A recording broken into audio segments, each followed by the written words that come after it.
Hi, everyone, and welcome to another edition of Around the Bonfire. My name is Lisa, and this is Lisa's Library. Have you ever heard the old saying, if I had a nickel every time I heard that, I would be a wealthy person?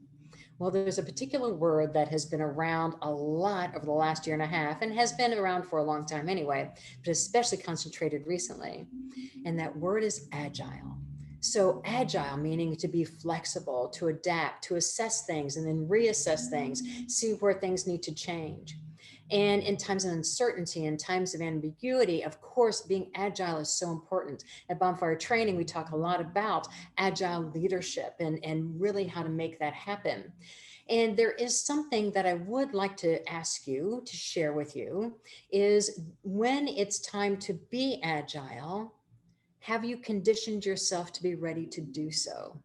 So, what do you do to help yourself be ready to be agile when it's important to flex and adapt?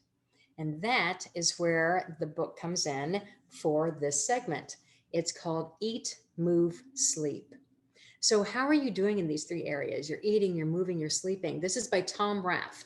And Tom Rath is the author of Strength Finders 2.0, also Strength Based Leadership.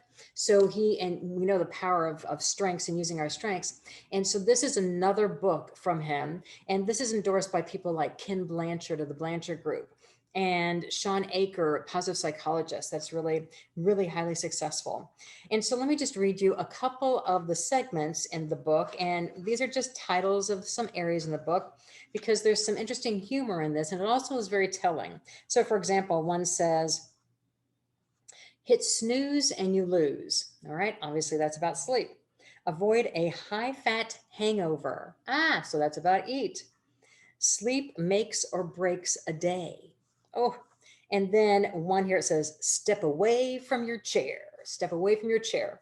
And let me just read you just a little bit about the step away from your chair because the first line just gets to me.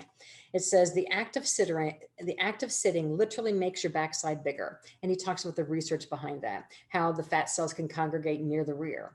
And he says just in experimental settings, just even standing up and moving for 2 minutes every 20 minutes makes a difference, and taking regular breaks. Skipping breaks, on the other hand, leads to stress and fatigue. As one management professor described, mental concentration is akin to a muscle that gets fatigued with prolonged use. It's just really interesting. All right, here's the last section I want to share with you. It's called The Danger of Desktop Dining. Desktop dining. Okay, I've done that before quite a few times. And he says in here, I justified eating at my desk by telling myself it made me more productive. In hindsight, desktop dining had the opposite effect. It was bad for his relationships with his colleagues.